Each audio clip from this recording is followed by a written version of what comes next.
ए edu और ए edu के हमारे इस YouTube चैनल में आप सभी का स्वागत है। तो मध्यकालीन भारत के इतिहास को हम लोग पढ़ रहे थे, जिसके तहत हम लोग मध्यकालीन भारत के एक बहुत ही बड़े साम्राज्य विजयनगर के बारे में पढ़ रहे थे, जिसके तहत हमने 3 राजवंशों को देख लिया। विजयनगर के अंतर्गत 4 राजवंश हुए थे: संगम राजवंश, सालुब राजवंश, तुलुब राजवंश और अराविडु राजवंश। तो हमने 3 प्रमुख राजवंशों को देख लिया था, तालुब, सालुब और संगम वंश को। चौथा और अंतिम जो राजवंश है उसका नाम था अराविडु राजवंश।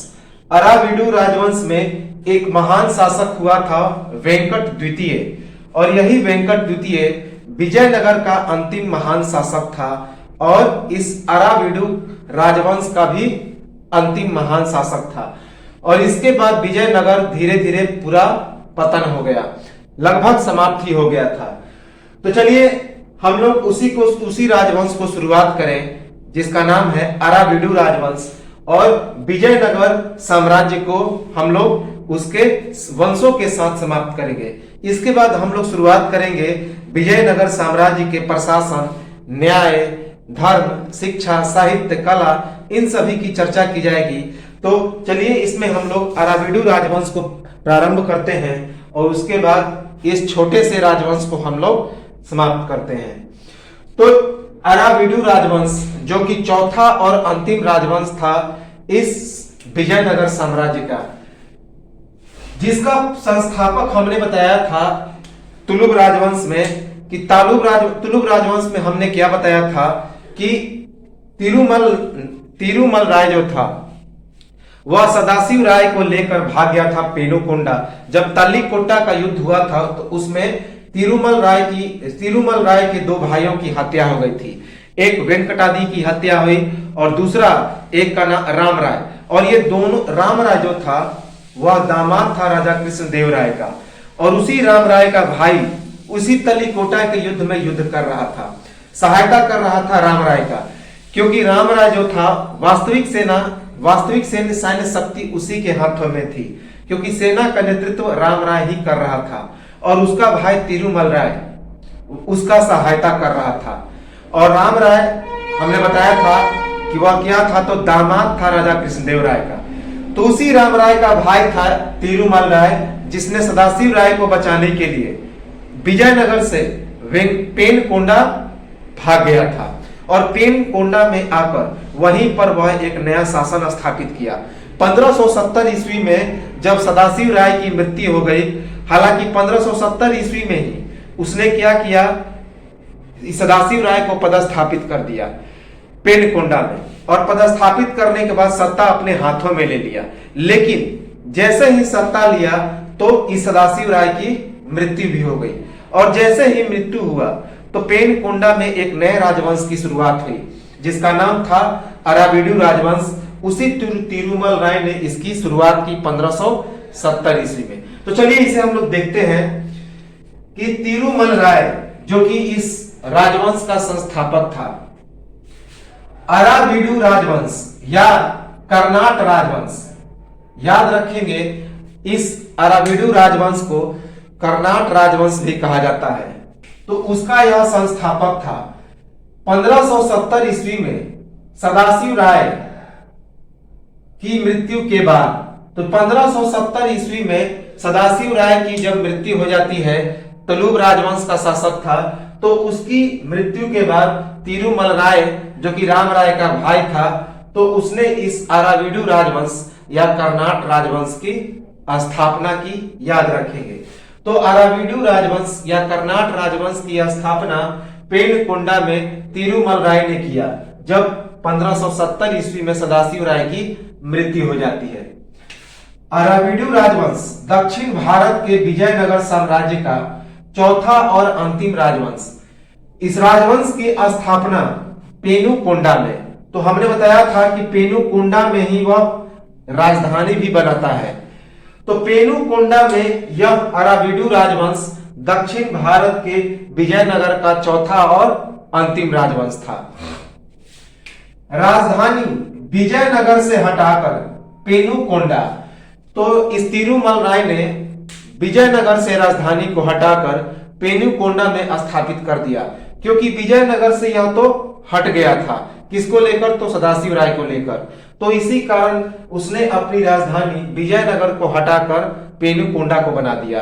किसने? तो तिरुमल राय ने। याद रखेंगे। अराविडु राजवंश को बीजापुर, अहमदनगर, बीदर और गोलकुंडा की मिलीजुली सेनाओं के द्वारा 1565 ईस्वी में तल्लीकोटा या राक्षसी टांगड़ी की लड़ाई में विजयनगर की विनाशकारी हार विरासत के तौर पर प्राप्त। तो यह जो अराविडु राजवंश था, वह अराविडु राजवंश एक विरासत के तौर पर प्राप्त हुई थी। कब? जब 23 जनवरी 1565 ईस्वी को तल्लीकोटा या राक्षसी टांगड़ी या फिर हनीबट्टी का युद्ध हुआ था। याद रखेंगे, जिसमें अहमदनगर, बीजापुर, बीदर और गोलकुंडा के शासकों ने मिलकर इस विजयनगर पर चढ़ाई की थी और विजयनगर की बुरी तरह से पराजय हुई थी। तो इसी कारण इसे विरासत के तौर पे, उस विनाशकारी हार की विरासत के तौर पर इस अराविडु राजवंश की निर्माण हुई थी। याद रखेंगे, विरासत के तौर पर यह पेनुकोंडा और जो अराविडु राजवंश था उसे उसकी प्राप्ति हुई थी। याद रखेंगे। तो अराविडु राजवंश को बीजापुर, अहमदनगर, बीदर और गोलकुंडा की मिलीजुली सेनाओं के द्वारा 23 जनवरी 1565 ईस्वी में तल्लीकोटा या राक्षसी टांगड़ी की लड़ाई में विजयनगर की विनाशकारी हार विरासत के तौर पर प्राप्त हुई थी। तो कमेंट बॉक्स में यह कमेंट करेंगे कि जो तल्लीकोटा या राक्षसी टांगड़ी का युद्ध हुआ था, वास्तव में यह युद्ध कहां हुआ था और फरिश्ता के अनुसार यह युद्ध कहां हुआ था। कमेंट बॉक्स में जरूर लिखें। इसे एक उपाधि प्राप्त हुई थी, पतनशील कर्नाटक राज्य का उद्धारक। दक्कन के सुल्तानों के आपसी मतभेद के कारण राज्य को संगठित करने के प्रयास से इस राजवंश की स्थापना हुई। तो दक्कन के सुल्तानों के आपसी मतभेद के कारण राज्य को संगठित करने के प्रयास से इस राजवंश की स्थापना हुई। तो जब तल्लीकोटा का युद्ध हो रहा था, तो तल्लीकोटा के युद्ध के बाद जो दक्कन के सुल्तान थे उनमें आपसी मतभेद हो गया था। क्योंकि हमने बताया था कि जब विजयनगर की तल्लीकोटा के युद्ध में बुरी तरह से पराजय हुई, तो सुल्तानों ने इसे आपस में बांटने का प्रयास किया। इसे जो मित्र राज्य थे वह आपस में बांटने लगे। तो इसी बीच मतभेद होने लगा और इसी को संगठित करने के प्रयास से इस राजवंश की स्थापना किया। किसने? तो तिरुमल राय ने अराविडु राजवंश की स्थापना की और इसी कारण इसे पतनशील कर्नाटक राज्य का उद्धारक की उपाधि मिली। कौन सी उपाधि? तो पतनशील कर्नाटक राज्य के उद्धारक की उपाधि प्राप्त हुई इस तिरुमल राय को। इसके दरबारी कवि थे भट्टामूर्ति। तिरुमल देव राय को समर्पित वसुचरितम नामक पुस्तक की रचना। तो इस तिरुमल राय के दरबारी कवि का नाम था भट्टामूर्ति। तो भट्टामूर्ति ने तिरुमल राय को समर्पित एक किताब की रचना की जिसका नाम था वसुचरितम। तो दरबारी कवि थे भट्टामूर्ति और इन्होंने तिरुमल राय को समर्पित जिस तिरुमल राय का एक और नाम था तिरुमल देव राय। याद रखेंगे, तिरुमल राय या तिरुमल देव राय, तो उसी को समर्पित वसुचरितम नामक पुस्तक की रचना की। याद रखेंगे।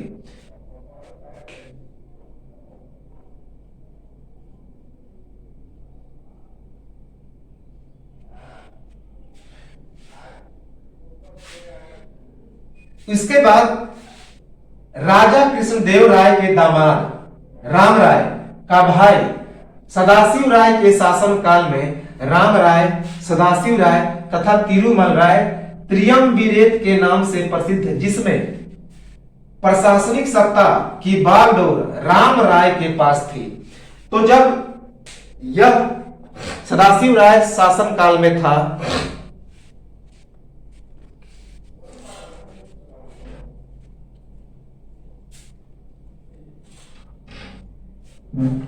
तो हमने बताया था कि जब सदाशिव राय का शासनकाल था तुलुक वंश के अंतर्गत, तो उसी के दरमियान में जो शासन की मेन वास्तविक बागडोर थी वह किसके हाथों में थी? तो राम राय के हाथों में थी। राम राय के हाथों में थी, जो कि इस कृष्णदेव राय, राजा कृष्णदेव राय का दामाद था। और राजा कृष्णदेव राय के दामाद राम राय, सदाशिव राय और तिरुमल राय ने तीनों मिलकर एक तिकड़ी का निर्माण किया था, जिसे त्रियम्बिरेत कहा जाता था। त्रियम्बिरेत। तो उसी त्रियम्बिरेत में सत्ता की बागडोर का वास्तविक प्रशासन किसके हाथों में था? तो वह राम राय के हाथों में था। तो याद रखेंगे कि राजा कृष्णदेव राय के दामाद राम राय का यह भाई था। कौन? तो तिरुमल राय। सदाशिव राय के शासन काल में राम राय, सदाशिव राय और तिरुमल राय त्रियम्बिरेत के नाम से प्रसिद्ध थे, जिसमें प्रशासनिक सत्ता की बागडोर राम राय के पास थी। सदाशिव राय के शासन में के समय तिरुमल देव राय के सहयोग से राम राय के द्वारा बहुत सारे मुस्लिम शक्तियों को परास्त कर पुर्तगालियों के साथ रुकी हुई घोड़े के वाणिज्यिक व्यापार में वृद्धि, इसमें रुकावट बीजापुर के शासकों के द्वारा की गई थी। तो सदाशिव राय के शासन काल में तिरुमल देवराय के सहयोग से राम राय ने बहुत सारे मुस्लिमों को परास्त करके पुर्तगालियों के साथ जो घोड़े के खरीदने के व्यापार में रुकावट आ गई थी, उसे एक बार फिर से बढ़ावा दिया। और इसमें रुकावट किसने पैदा किया था? तो बीजापुर के सुल्तान ने। तो सदाशिव राय, हमने बताया था कि राजा कृष्णदेव राय ने क्या किया था कि अरबी और फारसी घोड़े पर एकाधिकार था पुर्तगालियों का। तो इसी कारण पुर्तगालियों से संधि किया था राजा कृष्णदेव राय ने। और इस संधि के तहत क्या था? हमने बताया था कि जब पुर्तगाली के गोवा पर किसी भी बीजापुर के शासकों का आक्रमण होगा तो उसकी सहायता विजयनगर करेगी, यही संधि हुई थी। और इसी संधि के तहत राजा कृष्णदेव राय ने क्या किया कि पुर्तगालियों से घोड़े खरीदने के एक छत्र व्यापार को स्वीकार किया था। अर्थात यह संधि में शर्त थी कि आप घोड़े केवल विजयनगर को ही बेचेंगे। जो पुर्तगाली थे वे घोड़े केवल विजयनगर को ही बेचते थे। लेकिन जब तलीकोटा का युद्ध हुआ तो उसके बाद बीजापुर के सुल्तानों ने इस घोड़ा खरीदने की जो परंपरा थी, घोड़ा खरीदने की जो एक छत्र घोड़ा खरीदने की जो विजयनगर की शक्ति थी, उसे खत्म कर दिया था।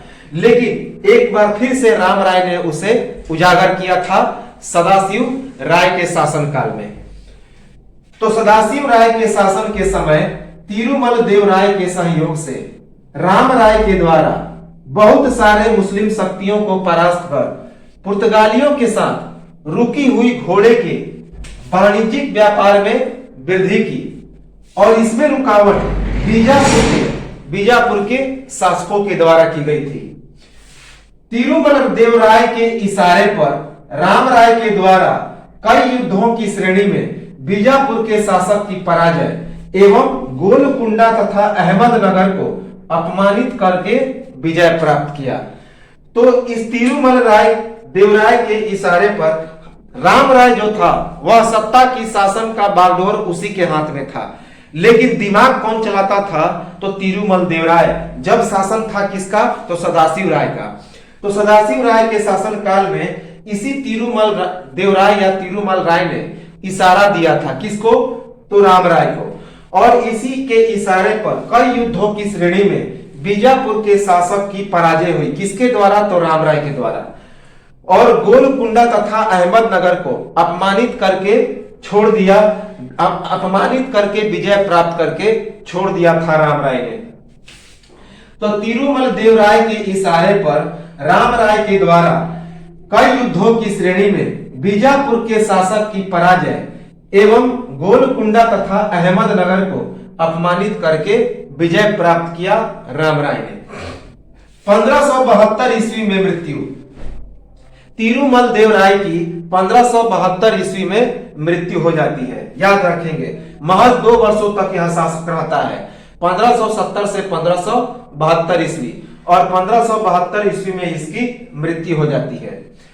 इसके बाद अगला शासक बनता है श्रीरंग प्रथम। श्रीरंग प्रथम, जिसे श्रीरंग राय भी कहा जाता है, श्रीरंग देव राय या श्रीरंग प्रथम। इसका अन्य नाम था श्रीरंग देव राय या श्रीरंग राय, श्रीरंग प्रथम एक ही चीज है। एके श्रीरंग के नाम से भी इसे जाना जाता था। एके श्रीरंग जो 1572 ईस्वी में तिरुमल राय की मृत्यु के बाद उत्तराधिकारी बना।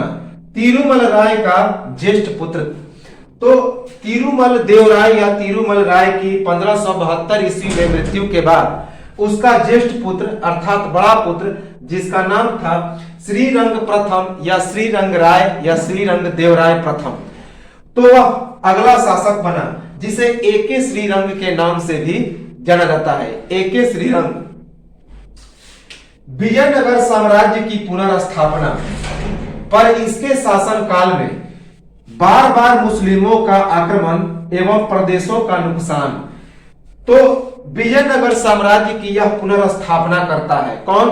तो श्रीरंग प्रथम या श्रीरंग राय।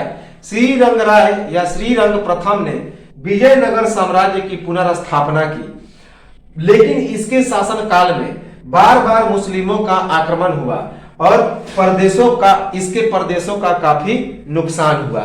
तो याद रखेंगे, श्रीरंग प्रथम ने विजयनगर साम्राज्य की पुनर्स्थापना की, लेकिन इसके शासन काल में बार बार मुस्लिमों का आक्रमण हुआ और काफी सारे प्रदेशों का इसको नुकसान उठाना पड़ा। 1576 ईस्वी में बीजापुर के सुल्तान अली आदिल शाह के द्वारा 3 महीने के लिए कुंडा के किले को घेरा डाला गया, लेकिन अंत में श्रीरंग प्रथम के लेफ्टिनेंट कमांडर, जो कि हिंदू था, को खरीदकर उसकी सहायता से बीजापुर के सुल्तान पर विजय।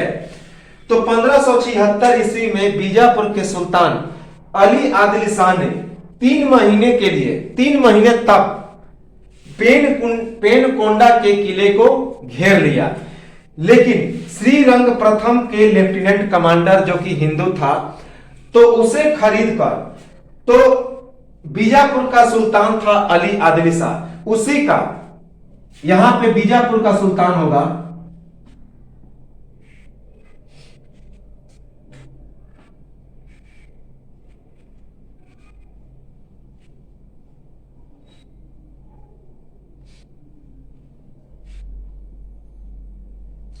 तो बीजापुर सुल्तान के पास एक हिंदू लेफ्टिनेंट कमांडर था, उसको खरीद लिया किसने? तो श्रीरंग प्रथम ने, और उसकी सहायता से बीजापुर के सुल्तान पर इसने विजय प्राप्त कर लिया। तो 1576 ईस्वी में बीजापुर के सुल्तान अली आदिल शाह के द्वारा 3 महीने के लिए पेनकोंडा के किले पर घेरा डाला गया, लेकिन बीजापुर के सुल्तान के पास एक हिंदू लेफ्टिनेंट कमांडर था, अर्थात सेनापति था, सेनाध्यक्ष था, तो उसको श्रीरंग प्रथम या श्रीरंग देवराय ने खरीद लिया और उसी की सहायता से बीजापुर के सुल्तान पर यह विजय प्राप्त किया। तो 1576 ईस्वी में बीजापुर के सुल्तान अली आदिल शाह के द्वारा 3 महीने के लिए पेनकोंडा के किले को घेरा डाला गया, लेकिन अंत में बीजापुर के सुल्तान के लेफ्टिनेंट कमांडर, जो कि हिंदू था, उसे खरीदकर उसकी सहायता से बीजापुर के सुल्तान पर विजय प्राप्त किया। किसने? तो श्रीरंग प्रथम या श्रीरंग राय ने या श्रीरंग देवराय ने, एके श्रीरंग ने, सब एक ही चीज है। 1579 ईस्वी में एक मराठा ब्राह्मण सुल्तान के एक नए कमांडर, जिसका नाम था मुरारी राव, तो 1579 ईस्वी में बीजापुर के सुल्तान का एक नया कमांडर, जिसका नाम था मुरारी राव, तो 1579 ईस्वी में जब लेफ्टिनेंट कमांडर 1579 ईस्वी में मराठा ब्राह्मण सुल्तान के एक नए कमांडर, एक दूसरा हिंदू लेफ्टिनेंट कमांडर आ गया बीजापुर के सुल्तान में, जिसका नाम था मुरारी राव, जो कि एक ब्राह्मण था। तो 1579 ईस्वी में एक मराठा ब्राह्मण सुल्तान के एक नए कमांडर, जिसका नाम था मुरारी राव, द्वारा श्रीरंग प्रथम के शासनकाल में कावेरी नदी के दक्षिण के क्षेत्र में बर्बरता पूर्वक भारी तबाही एहो बिलाम मंदिर को ध्वस्त कर शुद्ध सोने से निर्मित भगवान विष्णु की एक प्राचीन प्रमाणिक जड़ी मूर्ति को उखाड़कर उपहार स्वरूप सुल्तान को भेंट। तो एक नया हिंदू कमांडर बन गया। किसके पास? तो बीजापुर के सुल्तान के पास। तो बीजापुर के सुल्तान ने एक नए हिंदू को अपना कमांडर बनाया, लेफ्टिनेंट कमांडर बनाया, जिसका नाम था, वह एक ब्राह्मण था जिसका नाम था मुरारी राव। तो श्रीरंग प्रथम के शासनकाल में इस मुरारी राव ने कावेरी नदी के दक्षिण के क्षेत्र में बर्बरता पूर्वक भारी लूट एवं तबाही मचाया और एहो बिलाम मंदिर को ध्वस्त करके वहां के शुद्ध सोने से निर्मित भगवान विष्णु की एक प्राचीन माणिक जड़ी मूर्ति को उखाड़ करके उपहार स्वरूप बीजापुर के सुल्तान को भेंट स्वरूप दे दिया, उपहार स्वरूप दे दिया। तो 1579 ईस्वी में एक मराठा ब्राह्मण जो कि सुल्तान का एक नया कमांडर था, जिसका नाम था मुरारी राव, उसके द्वारा श्रीरंग प्रथम के शासनकाल में कावेरी नदी के दक्षिण के क्षेत्र में बर्बरता पूर्वक भारी तबाही मचाई गई। एहो बिलाम मंदिर को ध्वस्त करके उसने शुद्ध सोने से निर्मित भगवान विष्णु की एक प्राचीन मणिक जड़ी हुई मूर्ति को उखाड़कर उपहार स्वरूप बीजापुर के सुल्तान को भेंट कर दिया। याद रखेंगे। दामरला के निवासी सेनापति चेन्नप्पा को भेजकर मुरारी राव और गोलकुंडा पर विजय एवं उन्हें पिंजड़े में कैद। हालांकि ब्राह्मण होने के कारण श्रीरंग प्रथम के द्वारा मुरारी राव का बचाव किया गया, लेकिन इसके बाद एक इसका सेनापति था बहुत ही महत्वपूर्ण। किसका? तो श्रीरंग प्रथम या श्रीरंग देवराय का, जिसका नाम था चेन्नप्पा। वह दामरला का निवासी था और उसका सेनापति था। तो उसे भेजा मुरारी राव पर हमला करने के लिए। तो उसने मुरारी राव और गोलकुंडा पर विजय प्राप्त कर लिया और उन दोनों को पिंजड़े में कैद कर लिया। चूंकि श्रीरंग प्रथम खुद एक ब्राह्मण था, तो इसी कारण ब्राह्मण होने के कारण श्रीरंग प्रथम ने ब्राह्मण मुरारी राव का क्या कर लिया? तो बचाव कर लिया, उसे मुक्त कर लिया, कैद से मुक्त कर लिया। तो दामरला के निवासी सेनापति चेन्नप्पा को भेजकर मुरारी राव और गोलकुंडा पर विजय प्राप्त करता है। कौन? तो श्रीरंग प्रथम या एके श्रीरंग देवराय, श्रीरंग राय, और उन्हें पिंजड़े में कैद कर लेता है, गोलकुंडा के शासक और मुरारी राव को। लेकिन ब्राह्मण होने के कारण, चूंकि श्रीरंग प्रथम भी ब्राह्मण था और मुरारी राव भी ब्राह्मण था, तो इसी कारण वह मुरारी राव को बचा लेता है, पिंजरे से कैद कर लेता है। गोलकुंडा के शासक इब्राहिम कुतुब शाह का मुरारी राव को बचाने पर आक्रमण एवं कोंड बिंदु तथा उदयगिरी के किले पर कब्जा तथा वहां के स्थानीय लोगों की हत्या। तो जब उसे पता लगता है कि गोलकुंडा के शासक को उसने नहीं छोड़ा श्रीरंग प्रथम ने और इस मुरारी राव को छोड़ दिया, तो इसी के विरोध में गोलकुंडा के शासक, नए शासक इब्राहिम कुतुब शाह ने मुरारी राव को बचाने के उपरांत, बचाने के कारण आक्रमण करता है। कहां पे? तो इस विजय पेनकुंडा में, और कोंड बिंदु और उदयगिरी के किले पर कब्जा कर लिया और वहां के स्थानीय लोगों की भी काफी हत्या की। तो गोलकुंडा के नए शासक इब्राहिम कुतुब शाह का मुरारी राव को बचाने पर आक्रमण एवं कोंड बिंदु तथा उदयगिरी के किले पर कब्जा तथा वहां के स्थानीय लोगों की हत्या। याद रखेंगे।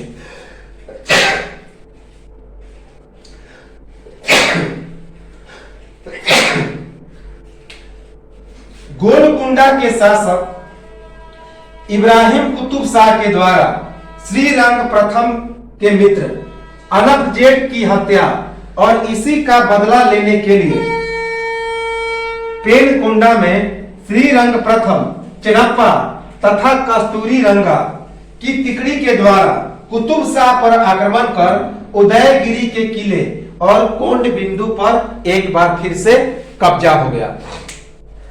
तो गोलकुंडा के शासक इब्राहिम कुतुब शाह के द्वारा श्रीरंग प्रथम का एक मित्र जिसका नाम था अनफ जेठ, तो उसकी हत्या कर दी जाती है।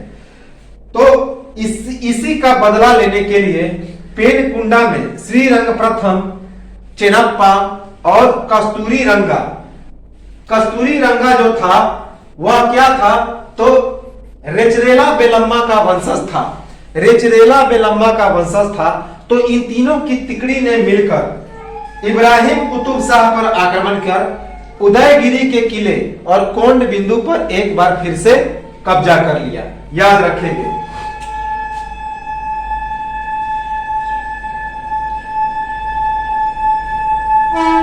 यह इब्राहिम कुतुब शाह है।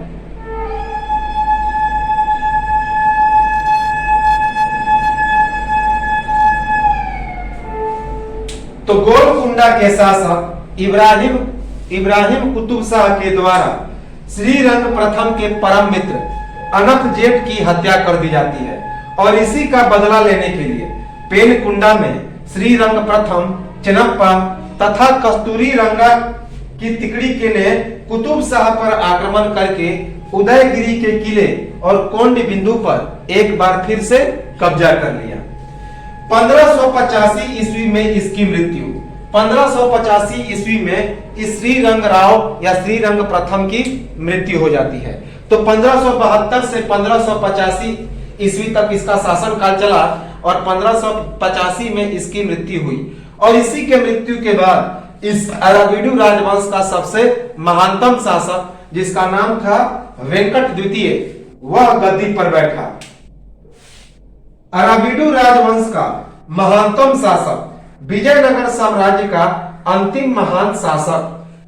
तो हमने बताया था वेंकट प्रथम जो था, जिसे वेंकटादि कहा जाता है, उसकी हत्या तल्लीकोट्टा के युद्ध में हो गई थी। तल्लीकोट्टा के युद्ध में हो गई थी, जो कि इस श्रीरंग प्रथम का भाई था। तो उसी के बाद उसी का यह भाई था वेंकट द्वितीय। तो अराविडु राजवंश का सबसे महानतम शासक था और विजयनगर साम्राज्य का अंतिम महानतम शासक। तो पूछा जाता है कि विजयनगर साम्राज्य का अंतिम महानतम शासक कौन था, तो वह था वेंकट द्वितीय। और यह भी पूछा जाता है कि अराविडु राजवंश का महानतम शासक कौन था, तो वह वेंकट द्वितीय। 1598 ईस्वी में चंद्रगिरी में ईसाई पादरियों को गिरजा घर बनाने और ईसाई धर्म के प्रचार की अनुमति प्रदान। तो 1598 ईस्वी में इसने क्या किया कि चंद्रगिरी में ईसाई पादरियों को गिरजा घर बनाने अर्थात चर्च बनाने और ईसाई धर्म के प्रचार की अनुमति प्रदान की। तो 1598 ईस्वी में वेंकट द्वितीय ने चंद्रगिरी में ईसाई पादरियों को गिरजा घर या फिर चर्च बनाने और ईसाई धर्म के प्रचार की अनुमति प्रदान की। पेनकुंडा के स्थान पर चंद्रगिरी को अपनी राजधानी निर्माण कब, तो 1592 ईस्वी में तथा 1604 ईस्वी में बेल्लोर को राजधानी बनाया। याद रखेंगे, इंपॉर्टेंट है।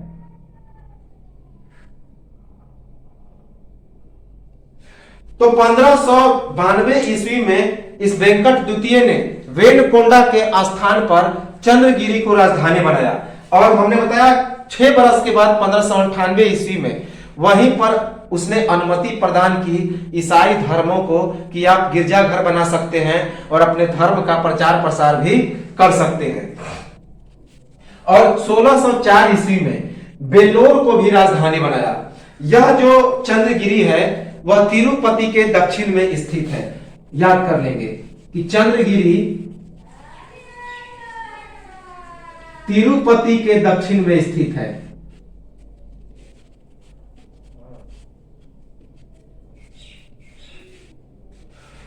तो 1592 ईस्वी में इस वेंकट द्वितीय ने पेनकोंडा के स्थान पर चंद्रगिरी को अपनी राजधानी बनाया और 1604 ईस्वी में वेल्लोर को राजधानी बनाया और चंद्रगिरी जो है तिरुपति के दक्षिण में स्थित है।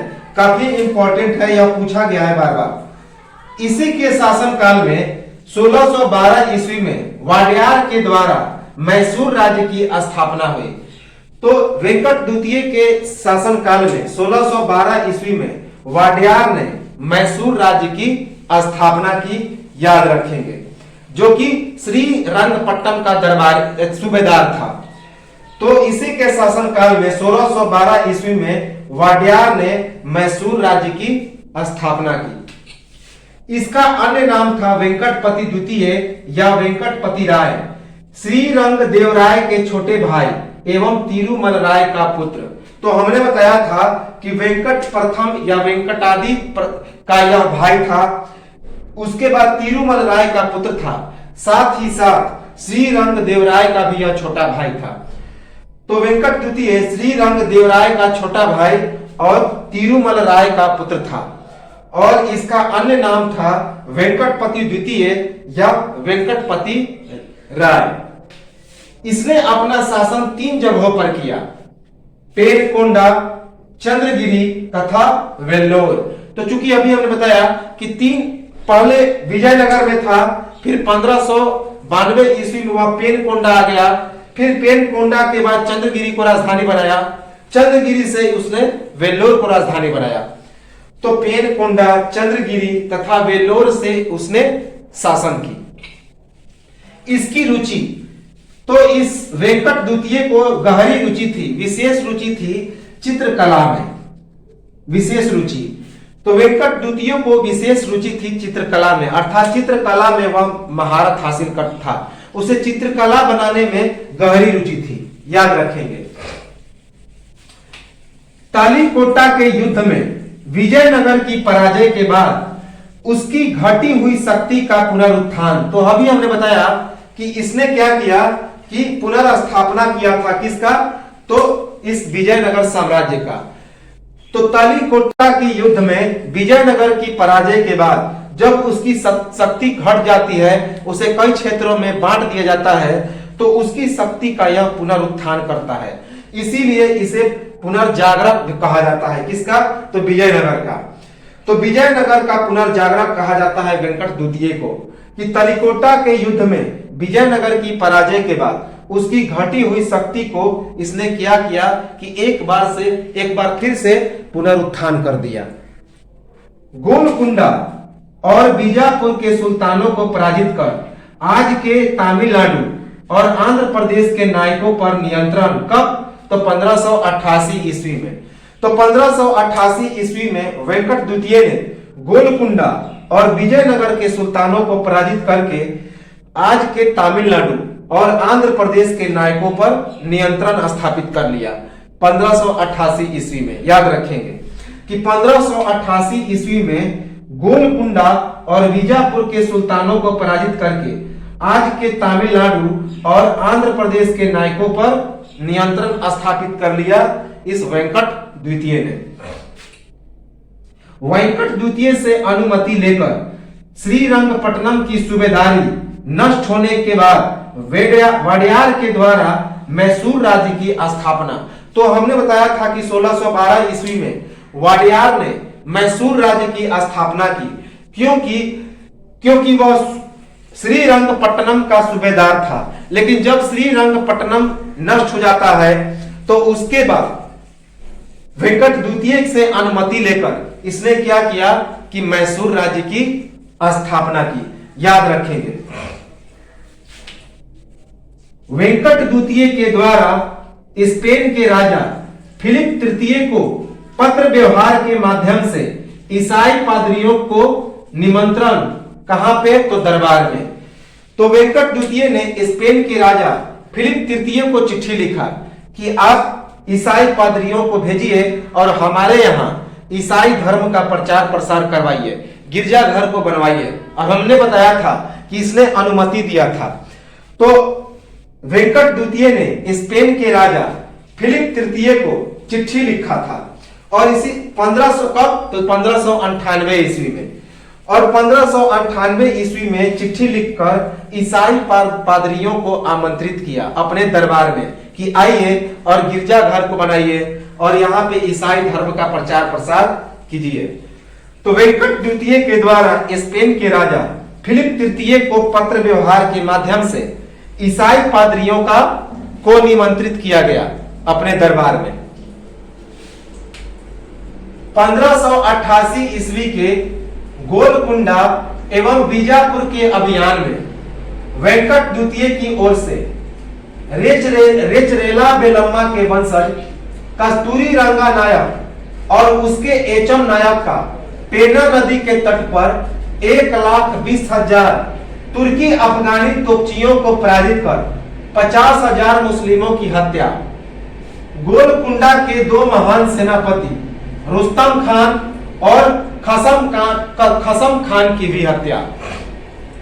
तो हमने बताया था कि 1588 ईस्वी में यह वेंकट द्वितीय गोलकुंडा और बीजापुर के सुल्तानों को पराजित करता है। लेकिन इस अभियान में वेंकट द्वितीय ने किसको भेजा था? तो रेचरेला बेलम्मा के वंशज, यह एक सेनापति था उसका, जिसका नाम था कस्तूरी रंगा। क्या नाम था? तो कस्तूरी रंगा। वही कस्तूरी रंगा था जो श्रीरंग प्रथम के समय श्रीरंग प्रथम चेन्नप्पा के साथ तिकड़ी बनाया था, याद रखेंगे, और इब्राहिम कुतुब शाह पर विजय प्राप्त किया था। तो 1588 ईस्वी में इस वेंकट द्वितीय ने गोलकुंडा और बीजापुर के अभियान में किसको भेजा था? तो वेंकट द्वितीय की ओर से रेचरेला बेलम्मा के वंशज कस्तूरी रंगा नायक और उसके पुत्र एचम नायक ने पेना नदी के तट पर 1,20,000 तुर्की अफगानी तोपचियों को पराजित किया और 50,000 मुस्लिमों की हत्या की। और इसमें गोलकुंडा के दो महान सेनापति रुस्तम खान और खसम खान की भी हत्या हुई। तो 1588 ईस्वी में जब बीजापुर और गोलकुंडा के सुल्तानों पर विजय प्राप्त करता है तो उस अभियान में वेंकट द्वितीय स्वयं न जाकर अपने रेचरेला वंशज के सेनापति कस्तूरी रंगा को भेजता है और इसमें कस्तूरी रंगा अपने पुत्र एचम नायक के साथ हमला करता है गोलकुंडा और बीजापुर के शासकों पर और उसके 1,20,000 तोपचियों पर वह विजय प्राप्त करता है, क्योंकि उस समय बीजापुर और गोलकुंडा के पास काफी तोपखाने और तोपची थे, तो उसका उन्होंने प्रयोग किया। लेकिन फिर भी इसने विजय प्राप्त कर लिया कस्तूरी रंगा ने और 1,20,000 तुर्की अफगानी तोपचियों पर विजय प्राप्त करके लगभग 50,000 मुस्लिमों की हत्या की। और इस युद्ध में गोलकुंडा के दो महान सेनापति रुस्तम खान और खसम खान, उन दोनों की भी हत्या हो जाती है, याद रखेंगे। 1586 ईस्वी में सेंजी के नायकों का विद्रोह पर इन्हें परास्त कर बंदी पर पेनकोंडा के अभियान में वेंकट द्वितीय की सहायता करने वाले तंजौर के नायक रघुनाथ राय की याचना पर मुक्ति। तो 1586 ईस्वी में सेंजी के नायकों का विद्रोह हुआ वेंकट द्वितीय के ऊपर, लेकिन वेंकट द्वितीय ने उन्हें भी पराजित कर दिया और पराजित करके इस अभियान में किसकी सहायता मिली वेंकट द्वितीय को? तो पेनकोंडा के अभियान में वेंकट द्वितीय की सहायता करने वाले तंजौर के नायक रघुनाथ राव की याचना पर उसे मुक्ति मिली। तो 1586 ईस्वी में सेंजी के नायकों ने वेंकट द्वितीय के ऊपर विद्रोह किया, लेकिन इस विद्रोह को वेंकट द्वितीय ने आसानी से दबा दिया और सेंजी के नायक को वेंकट द्वितीय ने बंदी बना लिया। लेकिन रघुनाथ राय की याचना पर उसे छुड़ा लिया गया। वही रघुनाथ राय था जो वेंकट द्वितीय की सहायता किया था पेनकोंडा के अभियान में। तो इसी कारण यह तंजौर के नायक रघुनाथ राय की याचना पर वेंकट द्वितीय ने सेंजी के नायकों को छोड़ दिया, मुक्त कर दिया। तो 1586 ईस्वी में सेंजी के नायकों का विद्रोह पर इन्हें परास्त कर बंदी बना लिया। किसने? तो वेंकट द्वितीय ने। पर पेनकोंडा के अभियान में वेंकट द्वितीय की सहायता करने वाले तंजौर के नायक रघुनाथ राय की याचना पर इन्हें सेंजी के नायकों को मुक्त कर दिया जाता है। किसके द्वारा? तो वेंकट द्वितीय के द्वारा। 1601 ईस्वी में अर्काट और चेंगलपेंट के सामंतों के साथ मिलकर वेंकट द्वितीय के आदेश पर एचम नायक के द्वारा वेल्लोर के लिंगम नायक और मदुरई के नायक पर विजय और वेल्लोर के दुर्ग पर एक बार फिर से कब्जा। तो 1601 ईस्वी में अर्काट और चेंगलपेंट के सामंतों के साथ मिलकर वेंकट द्वितीय के आदेश पर इस कस्तूरी रंगा का पुत्र एचम नायक ने वेल्लोर के लिंगम नायक और मदुरई के नायक के विद्रोह पर विजय प्राप्त किया और उसके बाद वेल्लोर के दुर्ग पर कब्जा कर लिया। और इसी कब्जे के बाद 1604 ईस्वी में वेंकट द्वितीय ने अपनी राजधानी कहां बना दी? तो चंद्रगिरी से हटाकर वेल्लोर में स्थापित कर दी। तो 1601 ईस्वी में अर्काट और चेंगलपेंट के सामंतों के साथ मिलकर वेंकट द्वितीय के आदेश पर एचम नायक के द्वारा वेल्लोर के लिंगम नायक और मदुरई के नायक पर विजय प्राप्त किया जाता है और वेल्लोर के दुर्ग पर कब्जा कर लिया जाता है। कि उत्तर भाग के क्षेत्र पर सुल्तानों की सेना के द्वारा बार बार रौंदे जाने के कारण वहां कृषि कार्य पर लगने वाले कर में कमी और ग्राम प्रशासन एवं न्याय प्रशासन में सुधार। तो इस वेंकट द्वितीय ने अपने पेनकोंडा के उत्तर भाग के क्षेत्र पर सुल्तानों के द्वारा बार बार रौंदे जाने के कारण वहां पर कृषि कार्य पर लगने वाले कर में कमी कर दी। साथ ही साथ वहां पर ग्राम प्रशासन और न्याय प्रशासन में भी सुधार किया। तो उत्तर भाग के क्षेत्र पर सुल्तानों की सेना के द्वारा बार बार रौंदे जाने के कारण वहां पर कृषि कार्य पर लगने वाले कर में कमी की और ग्राम प्रशासन एवं न्याय प्रशासन में सुधार किया। तो यह तो था वेंकट द्वितीय। वेंकट द्वितीय को हम लोग कंटिन्यू करेंगे और उसके बाद यह छोटा सा फैक्ट है और समाप्त हो जाएगा यहाँ अराविडू राजवंश और पूरा चारों राजवंश समाप्त हो जाएगा। कौन? तो विजयनगर का।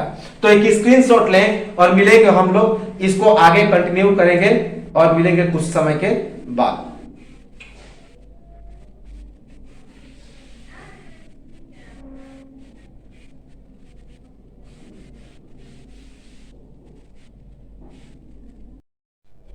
So welcome back again. तो चलिए हम लोग इस विजयनगर साम्राज्य के अंतिम राजवंश अराविडू राजवंश को कंटिन्यू करते हैं और वेंकट द्वितीय को आगे बढ़ाते हैं।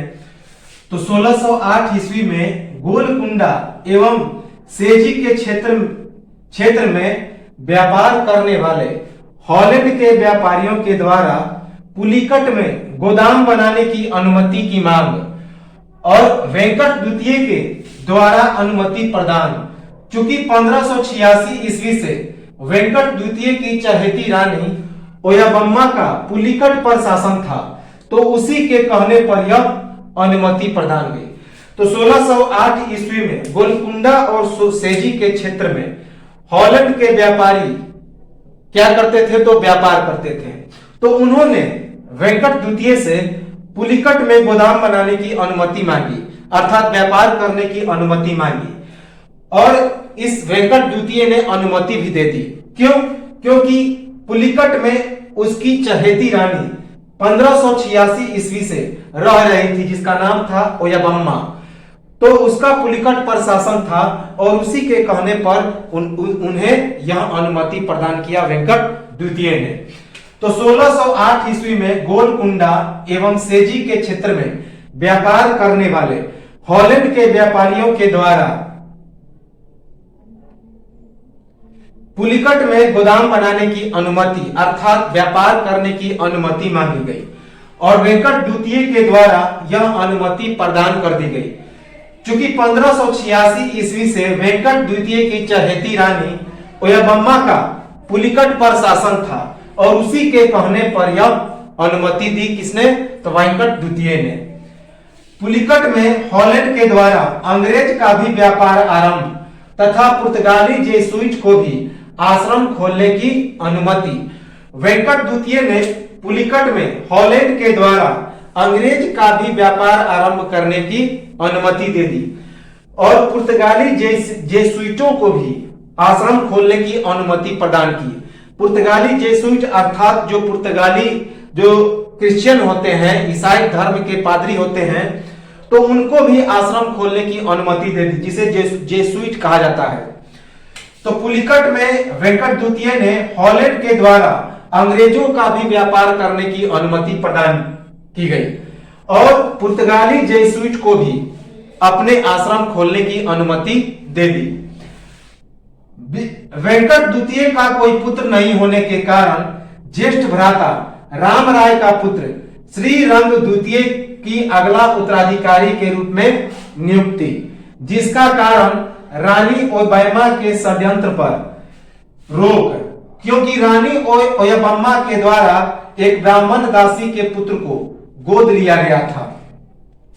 तो इस वेंकट द्वितीय का कोई पुत्र नहीं था, इसी कारण इसके ज्येष्ठ भ्राता राम राय का पुत्र श्रीरंग द्वितीय को अगला उत्तराधिकारी के रूप में नियुक्त किया गया। इसका मुख्य कारण क्या था कि उसकी जो रानी थी ओयबम्मा, जो कि इस पुलिकट में शासन कर रही थी, तो उसी के षड्यंत्र पर रोक लगाना था, क्योंकि वह षड्यंत्र कर रही थी। क्यों? क्योंकि अपने ब्राह्मण दासी के पुत्र को वह उत्तराधिकारी बनाना चाहती थी। तो उसी के षड्यंत्र पर रोक लगाने के लिए इसका वेंकट द्वितीय का ज्येष्ठ भाई, बड़ा भाई, जिसका नाम था राम राय, उसे रामा के नाम से भी जाना जाता था, तो उसके पुत्र श्रीरंग द्वितीय को अगला उत्तराधिकारी बनाया गया, क्योंकि रानी ओयबम्मा ब्राह्मण दासी के पुत्र को गोद ली थी और उसी को वह अपना उत्तराधिकारी बनाना चाहती थी। तो कोई पुत्र नहीं होने के कारण ज्येष्ठ भ्राता राम राय का पुत्र श्रीरंग द्वितीय को अगला उत्तराधिकारी के रूप में नियुक्ति, जिसका कारण था रानी ओयबम्मा के षड्यंत्र पर रोक लगाना, क्योंकि रानी ओयबम्मा के द्वारा एक ब्राह्मण दासी के पुत्र को गोद लिया गया था और उसी को वह अगला उत्तराधिकारी बनाना चाहती थी। रॉबर्ट स्वेल के पुस्तक के अनुसार रानी ओयबम्मा के द्वारा छल से एक शिशु को राजमहल में लाया गया, जो असल में वेंकट प्रथम की भतीजी और एक ब्राह्मण नौजवान का पुत्र था। तो रॉबर्ट स्वेल ने अपनी पुस्तक में क्या लिखा है कि रानी ओयबम्मा ने छल से एक शिशु को राजमहल में ले आया, और जो असल में वेंकट प्रथम की भतीजी था, और एक भतीजा था, सॉरी यहां पे इसे भतीजा कहेंगे, और एक ब्राह्मण नौजवान का पुत्र था। तो यह बात किसमें लिखा गया है? तो रॉबर्ट स्वेल ने अपनी पुस्तक में। 1614 ईस्वी में इस वेंकट द्वितीय की मृत्यु हो जाती है और इसके बाद इस महान शासक का अंत हो जाता है। विजयनगर का सबसे अंतिम महान शासक का अंत हो जाता है, याद रखेंगे। 1614 ईस्वी में इस वेंकट द्वितीय की भी मृत्यु हो जाती है और इस अराविडू राजवंश का महानतम शासक और विजयनगर साम्राज्य का सबसे अंतिम महानतम शासक का अंत हो जाता है। इसके बाद शासक आता है, इसके बाद यह अराविडू राजवंश पतन की ओर और कहे तो विजयनगर साम्राज्य पतन की ओर चला आता है। तो अगला शासक बनता है श्रीरंग द्वितीय। वेंकट द्वितीय के बाद उसका भतीजा 1614 ईस्वी में अराविडू राजवंश का अगला शासक।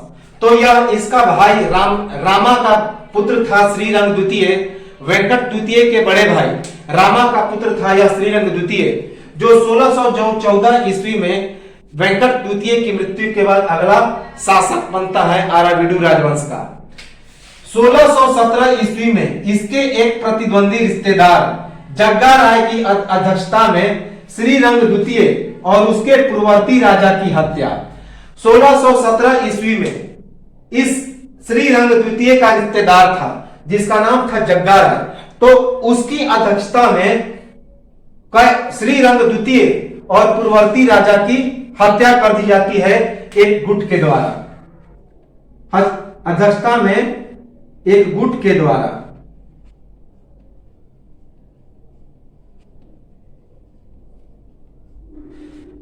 तो 1617 ईस्वी में श्रीरंग द्वितीय की जग्गा राय की अध्यक्षता में एक गुट के द्वारा श्रीरंग द्वितीय और उसके पूर्ववर्ती राजा की हत्या हो जाती है।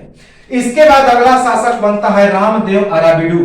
तो यहां तक एक कहानी है रामदेव अराबिडू पर कि यह जो था रामदेव अराबिडू श्रीरंग द्वितीय का पुत्र था और इसे जेल से तस्करी करके श्रीरंग द्वितीय का पुत्र एवं जेल से तस्करी कर श्रीरंग द्वितीय के वफादार कमांडर याचना नायडू जो कि एक वायसराय भी था के द्वारा अगला उत्तराधिकारी नियुक्त।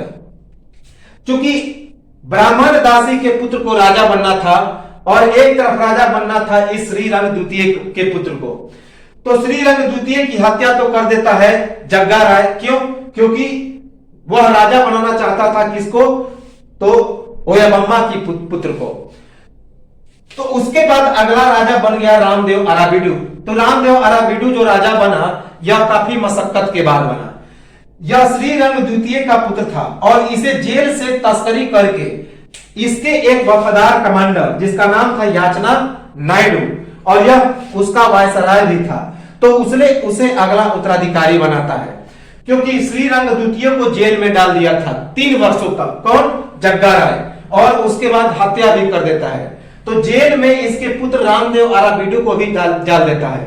तो जेल से तस्करी करके श्रीरंग द्वितीय का वफादार कमांडर याचना नायडू जो कि श्रीरंग द्वितीय का वायसराय भी था, तो उसने उसको छुड़ा के जेल से तस्करी करके उसको अगला उत्तराधिकारी बनाया। किसको? तो रामदेव अराबिडू को। जग्गा राय के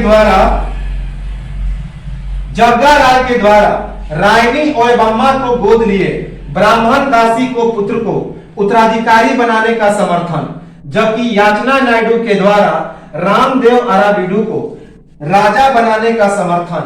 इसी को लेकर दोनों में युद्ध और जग्गा राय की पराजय तथा नेल्लोर के दक्षिण पश्चिम में गोबरी संपदा पर याचना नायडू का कब्जा।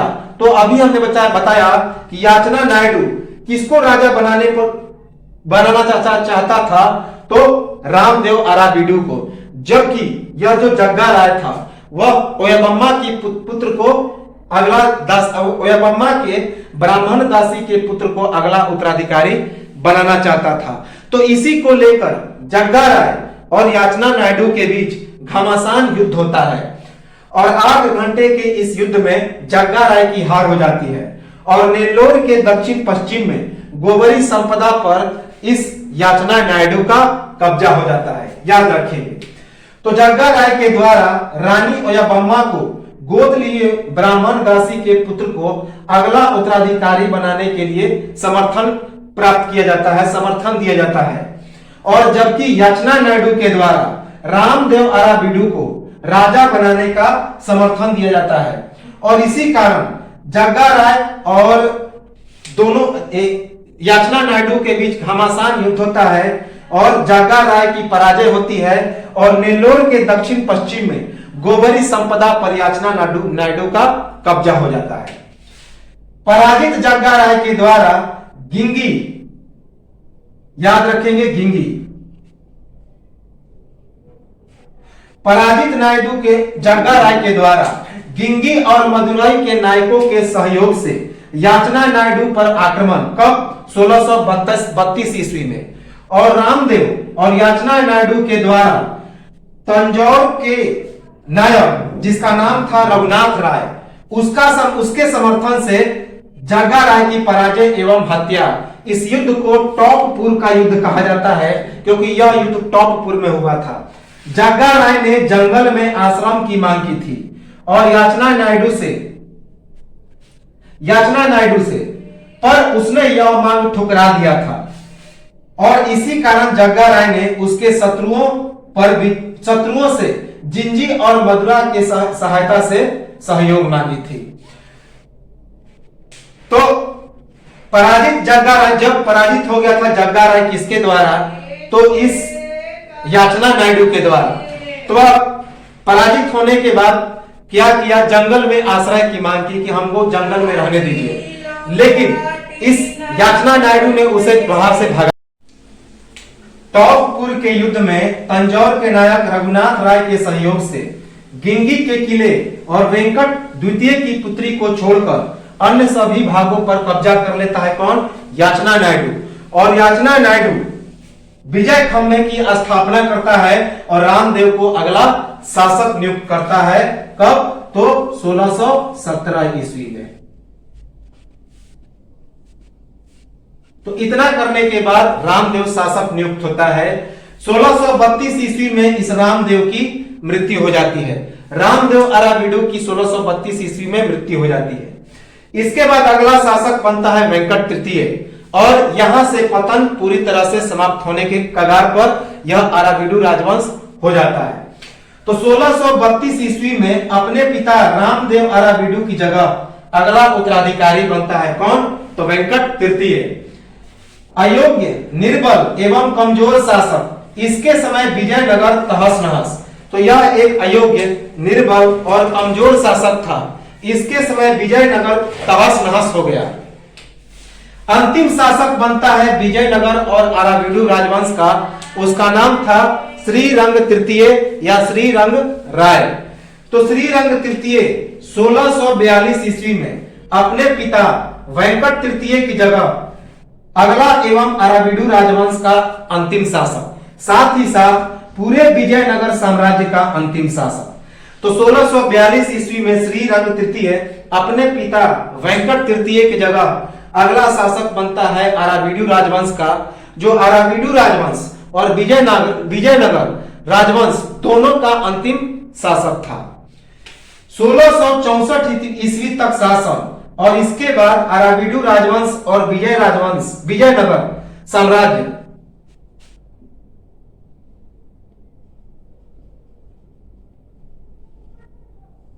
की समाप्ति हो गई और इसके समय शासन केवल बेल्लोर तक सीमित रह गया। तो 1664 ईस्वी तक श्रीरंग तृतीय का शासन रहता है और इसके बाद अराबिडू राजवंश और विजयनगर साम्राज्य की समाप्ति हो जाती है। इसके समय शासन केवल बेल्लोर तक सीमित रहता है। कुछ एक नोट याद रखेंगे कि कुछ इतिहासकारों के अनुसार तिरुमल देव राय से पहले अराबिडू राजवंश पर आलिया राम राय, हमने बताया था कि आलिया राम राय को क्या कहा जाता है? राम राय। वही राम राय था जो कि कृष्णदेव राय का दामाद था। तो आलिया राम राय को राम राय के नाम से भी जाना जाता था, आलिया राम राय या राम राय। आलिया का मतलब होता है कन्नड़ भाषा में भतीजा, याद रखेंगे। ईस्ट इंडिया कंपनी के हस्तक्षेप के कारण सत्ता का क्षय और मैसूर, बदनौर, तंजौर आदि स्वतंत्र। तो ईस्ट इंडिया कंपनी के बार बार हस्तक्षेप करने के कारण विजयनगर साम्राज्य से सत्ता का क्षय होने लगा और मैसूर, बदनौर और तंजौर ये सभी राज्य स्वतंत्र हो गए। 1664 ईस्वी में बेल्लोर पर भी बीजापुर और गोलकुंडा के सुल्तानों का कब्जा और विजयनगर का अस्तित्व समाप्त हो गया।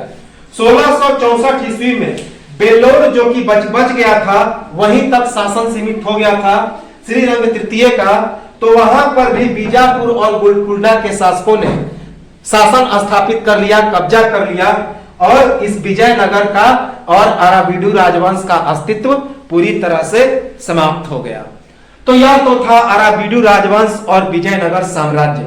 तो इसके शासकों को हमने देखा और इसके राजवंश को देखा और इस प्रकार यह विजयनगर समाप्त हुआ। इसके बाद हम लोग विजयनगर के शासन पर प्रशासन, न्याय, धर्म, शिक्षा, साहित्य, कला, समाज, इस सब की चर्चा करेंगे और मिलेंगे हम लोग अगले वीडियो में। एक स्क्रीनशॉट लें और तब तक